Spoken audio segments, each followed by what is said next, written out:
हर माँ बाप की यही ख्वाहिश होती है कि हमारे बेटा बेटी सुखी रहें, उनका जो वैवाहिक जीवन है बहुत अच्छे से चले। इस सब के लिए वो अपनी तमाम तरह की कोशिशें करते हैं। आज की कहानी जो मैं आपको बताने जा रहा हूँ, गरीब माता पिता जिनकी एक 20 वर्षीय बहुत ही सुंदर बेटी होती है, उसके लिए वो लड़का देखने लगते हैं। जहाँ भी जाते वहीं पर दहेज की मांग उनके आगे आ जाती है और उस वजह से उस रिश्ते से मना हो जाया करता। दोस्तों, इसी तरह से उन्हें काफ़ी दिन हो जाते हैं, लगभग 5 से 6 महीने इसी तरह से बीत जाते हैं। लेकिन उनकी बेटी के लिए कोई भी अच्छा रिश्ता नहीं मिलता। फिर लास्ट में आकर एक रिश्ता मिलता है। जो रिश्ता मिलता है उसमें उस व्यक्ति की उम्र 40 साल होती है और उसकी पत्नी का कुछ दिन पहले ही देहांत हो चुका होता है। लेकिन वो धन दौलत वाला होता है, उसके पास पैसे की कमी नहीं होती और यहाँ पर उसकी दहेज की भी कोई डिमांड नहीं होती।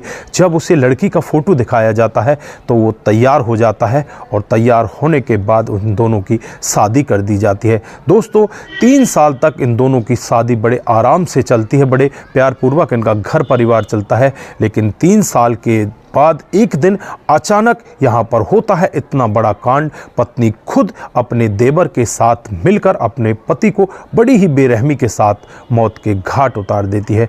दोस्तों, ऐसा आखिरकार क्यों हुआ था, क्या बड़ी वजह रही होगी? अगर आप लोग भी पूरे मामले के बारे में जानना चाहते हैं तो वीडियो को ज़रा सा भी स्किप ना करें, लास्ट तक वीडियो को ज़रूर देखिएगा। दोस्तों, आगे बढ़ने से पहले हमारी वही रिक्वेस्ट कि जो हमारे चैनल के साथ नए हैं, कृपया करके चैनल को फॉलो कर लें, बेल आइकन को जरूर प्रेस करें। नमस्कार, जय हिंद। आप देख रहे हैं APH न्यूज़ राहुल रावत के साथ। तो दोस्तों, आज की जो हकीकत की घटना आप लोगों को बताने जा रहा हूं, मध्य प्रदेश में एक ज़िला पड़ता है रीवा और इसी का मऊगंज थाना क्षेत्र है। इसी के अंतर्गत एक गांव की हकीकत की घटना है। यहां पर राम सुशील नाम का एक व्यक्ति, जिसकी उम्र लगभग 39 से 39.5 साल होती है। दोस्तों, इसकी पत्नी काफ़ी दिनों से बीमार चल रही होती है और बीमारी के चलते हुए अचानक ही इसकी पत्नी का देहांत हो जाता है। अब ये घर में बिल्कुल अकेला रह जाता है, इसका मन भी नहीं लगता। इसके पास प्रॉपर्टी भी काफ़ी होती है, लेकिन यहाँ पर अब ये करे तो क्या करे। फिर ये ऐसे ही 2-3 महीने गुजार देता है। 2-3 महीने के बाद इसके पास एक रिश्ता आता है और रिश्ता भी एक 20 वर्षीय लड़की जिसका नाम रंजना होता है। जब इसे उसका फ़ोटो दिखाया जाता है तो ये बहुत ही ज़्यादा खुश होता है और खुशी खुशी शादी के लिए तैयार हो जाता है। दोनों की अच्छे से शादी कर दी जाती है। शादी के बाद रंजना अपने पति के घर आ जाती है, लेकिन पति से वो सुख उसको नहीं मिल पाता जो शारीरिक सुख उसे चाहिए था, उसमें उसे कहीं ना कहीं फीकापन दिखाई देता है। फिर भी यहाँ पर इसकी प्रॉपर्टी को देखकर, इसकी धन दौलत को देखकर वो उसके साथ रहने लगती है। दोस्तों, धीरे धीरे करके लगभग 2.5 से 3 साल का समय बीत जाता है और एक दिन का वाक़या होता है जब राम सुशील कहीं बाजार गया होता है। तभी यहाँ पर रंजना खेतों पर चारा काटने के लिए जाती है और वहीं पर पड़ोस में रहने वाला राम सुशील का चचेरा भाई, जिसका नाम गोपाल होता है, वो खेतों पर पहुंच जाता है। अपनी भाभी को अकेला पाकर उसी के पास पहुंच जाता है और उसके चारा काटने में मदद करता है। भाभी उससे मना करती है, लेकिन यहाँ पर वो उसकी मदद करे बगैर रहता नहीं और मदद करके उसके चारे को काटकर उसके सर पर रखवा देता है। भाभी बहुत ही ज़्यादा खुश होती है और फिर ये खुशी का पल वो आपस में इस तरह से बांटते हैं, दोनों एक दूसरे के करीब आ जाते हैं। उसके बाद जो रंजना होती है गोपाल के साथ ऐसे संबंधों में आ जाती है, दोनों एक दूसरे के साथ पति पत्नी जैसे संबंधों में हो जाते हैं और दोनों अपनी वहाँ पर रंगरलियाँ मनाने लगते हैं। दोस्तों, कुछ दिन तक तो इस सब के बारे में किसी को नहीं पता चलता, लेकिन कुछ दिन के बाद ही गांव की जो लेडीज़ होती हैं उनको इस सब के बारे में पता चल जाता है। ये खबर उड़ती उड़ती राम सुशील के पास भी पहुँच जाती है और जब राम सुशील को इस सब के बारे में पता चलता है तो वो बहुत ही ज़्यादा दुखी होता है। दुखी होकर अपनी पत्नी के साथ मार पिटाई करने लगता है, उसके साथ हमेशा क्रोध में रहने लगता है।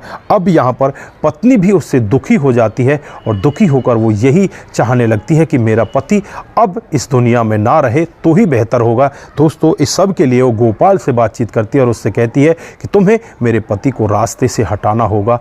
यहाँ पर गोपाल भी तैयार हो जाता है, क्योंकि गोपाल उसका चचेरा देवर होता है और जो वहाँ पर उसकी ज़मीन को भी हड़पना चाहते थे। राम सुशील की ज़मीन के बारे में भी वो यही सोचते थे कि किसी तरह से राम सुशील ख़त्म हो जाए।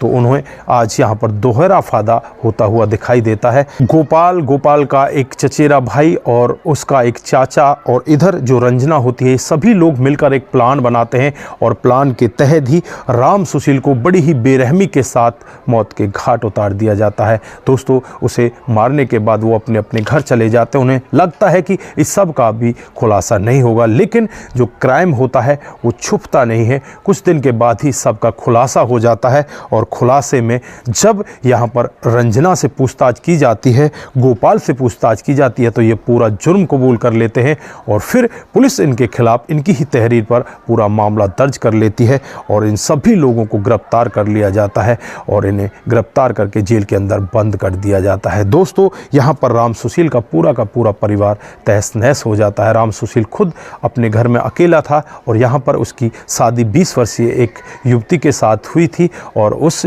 युवती को ऐसा लगता था कि ये मुझे शारीरिक सुख अच्छे से नहीं दे पा रहा है। सब के लिए वो देवर के साथ संबंधों में जाती है और देवर के साथ मिलकर इस तरह से बड़ी ही बेरहमी के साथ उसे मौत के घाट उतार देती है। तो दोस्तों, ये थी आज के अवैध संबंधों की हकीकत की घटना। तो दोस्तों, ऐसे अवैध संबंधों के चक्कर में चलते हुए ना जाने कितने घर बर्बाद हो गए। दोस्तों, आज के लिए बस इतना ही। फिर मिलते हैं किसी नए मोड़ के साथ। तब तक के लिए आप अपना ख्याल रखें, परिवार का ख्याल रखें, सतर्क रहें, सावधान रहें। नमस्कार, जय हिंद, जय भारत।